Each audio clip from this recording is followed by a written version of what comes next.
like to welcome Billy Horschel to the 3M Open. Billy, making your tournament debut, want to start off just some comments about overall first thoughts of the tournament.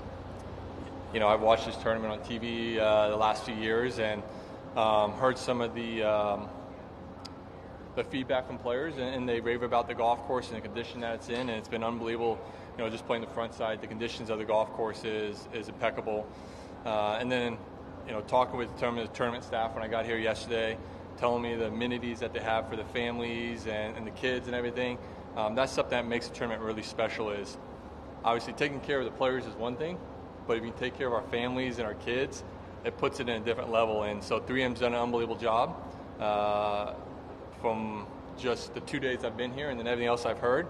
I guess the only thing is that I mean, it's really hot. I wasn't expecting the temperatures to be this high, and I mean, holy buckets, it's a scorcher out there. It really is, and hopefully it cools off this weekend.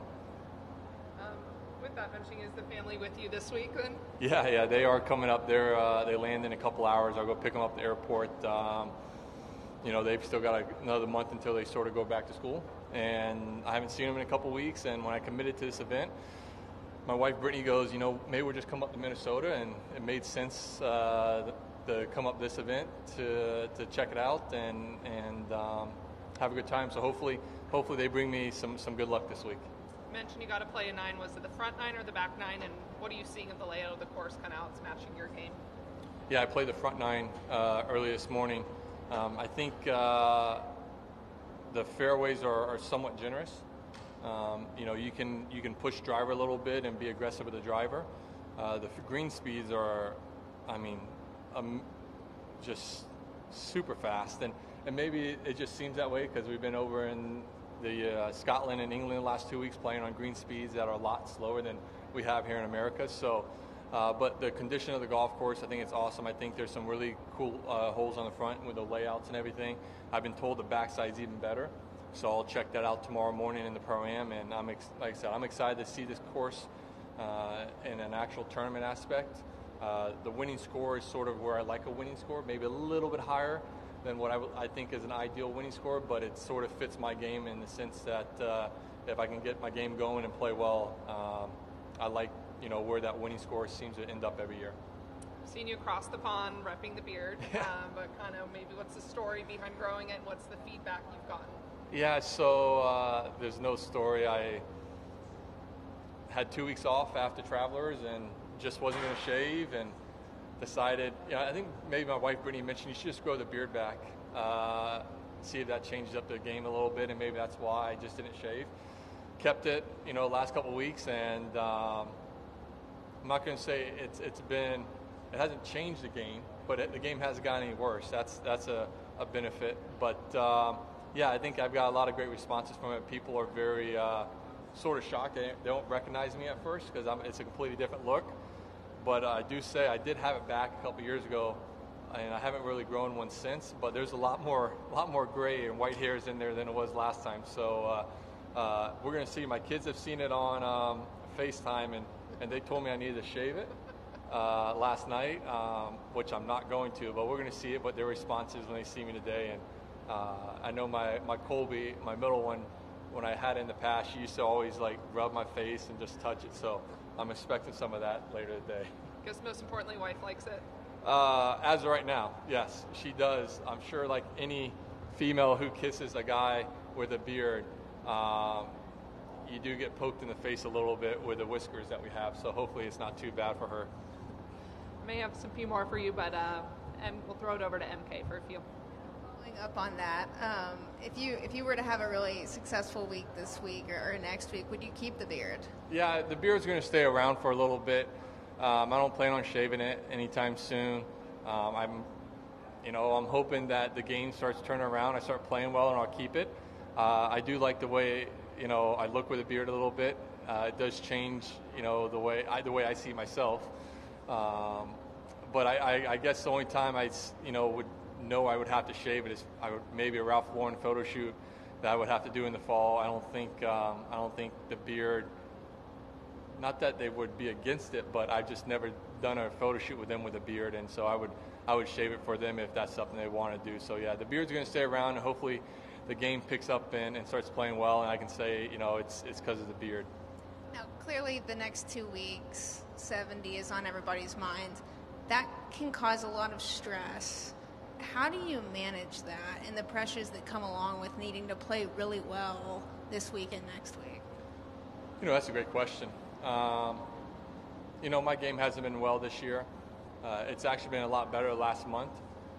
The signs, the results haven't shown that, but, with the people who've watched me play from my team and from family and friends, they can all see that I'm playing a lot better, and it's really close. I just haven't got the momentum going on my side. I haven't made the putts, to get things going my way. But I sort of consciously realized I may not make the playoffs this year about a month and a half ago. And I wasn't going to, worry about the FedEx Cup playoffs as much as I want to be a part of it, as much as I, love being in that arena and trying to win another FedEx Cup trophy. I just couldn't stress about that anymore. I couldn't worry about it anymore. I'm fortunate enough I've got a card for the next 3 or 4 years based off the wins I've had the last couple of years. It's not going to change my schedule next year at all. It's, the designated events, it's going to be, a little tough to get into those because I'm not going to be automatically in those. I'm going to probably need some sponsor exemptions or get my world ranking up higher again to be eligible for those events at the beginning of next year. But I'm not stressing about it. If it happens, it happens. If it doesn't, it doesn't. I get a month off at home before I go over and play over in Europe for about 4 or 5 weeks. So I'm more focused on trying to get my game and get the game back to where I want it to be, get back to playing quality golf, get back to being in contention to win tournaments. And if I can do that these next 2 weeks, and then hopefully I can qualify for the FedEx Cup playoffs, because obviously that still is my goal. But like a lot of guys, I'm not too stressed about it. Other guys have to worry about it based off the card situation going into next year. And you've been around for many playoffs. When the cut was initially announced at 70, do you think that it was players like yourself thought it would be as daunting of a challenge, as significant of a cut as it was? At that time, no, because I was playing well. It's like I'm not too worried. I've always been inside the top 70 every year since 2013. I've never not been outside the top 70, I remember, that I can think of, so I wasn't really too worried about it.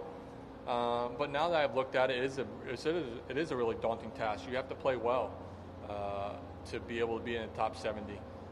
I think, talking with some guys, and, I was a part of those PAC meetings at the time, and I was part of the top players group, discussing some of these changes, and, I think we all thought 70 was a good number, and now looking back at it and talking with some guys, we're thinking maybe that number needs to be a little bit more. Maybe it needs to be around 100.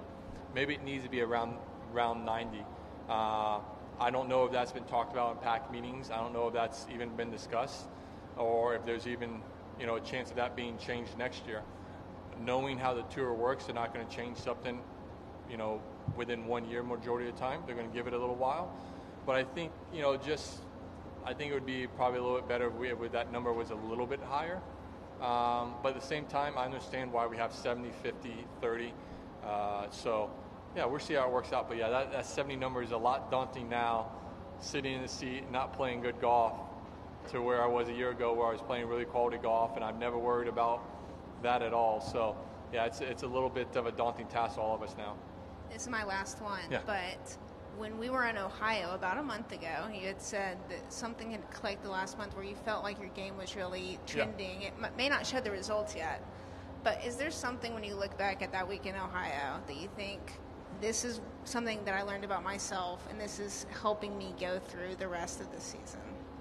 Yeah, I think, listen, that week in Memorial was a tough one. There's no doubt about it. But I think for me, that turning point was how I handled that round on Thursday. I don't know. I think I shot 84. I can't remember what I shot. I know it was in the 80s. Because it had been a stressful time up to that point. You put a lot into this game of golf. You work hard. You you try and do the right things, you're doing everything you can to try and get better, and you're not seeing any results, it wears on you. And my team was aware of it, and I had shared, where I was in a mental space. But I think, just sort of maybe sharing that with the public, not something I planned on doing. It just happened. I think it sort of rebalanced everything, recentered everything, sort of just started from scratch. And from there, I felt like I've been in a lot better of a mental spot, a lot better, clear mind. And I think, like I said, the results don't show it, but I've played a lot more quality golf since then. So, so that Thursday round, that Thursday, media session afterwards, where I just sort of shared, where I was mentally and confidence-wise with the world, sort of was, just getting it off my chest. And, as I've told a lot of people, it doesn't matter if it's sport or life or anything else, just being able to share that with people and getting it off your chest, it goes a long way into moving forward. And then at the same time, getting all the responses I got from all my family, from all my friends, from all the people who reached out to me from other parts of the world and other, jobs and everything else they are in. That was such a touching moment, and sort of, like I said, just brought me back to, where I needed to be mentally going forward. Billy, one of the things that you said that day was that, as crazy as that day was, it didn't feel like you were that far off. I'm just wondering mentally where you're at now and some of the work you and Todd have been doing to try to get things tight. I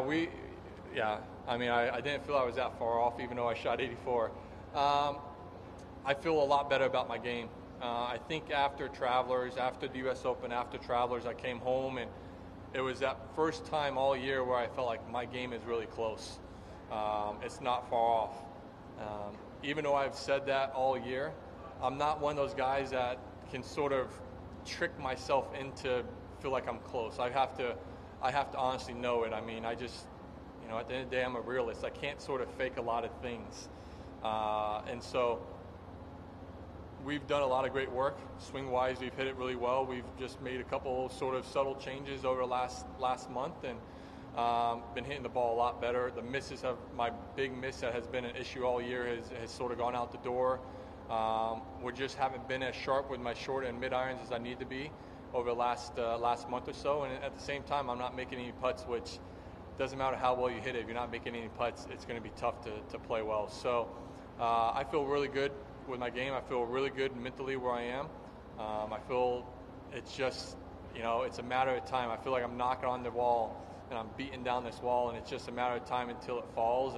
And hopefully it's this week, and it sort of sets up a great run, going into the fall, and play some great golf, the rest of this fall, and jump starts me or can carry that momentum on into next year, because, I love playing golf. I want to win tournaments. I want to compete with the best. I want to win majors, and I'm getting into an area of my career where there's not much, there's still a lot of time left, but there's not as much time as it was 10 years ago.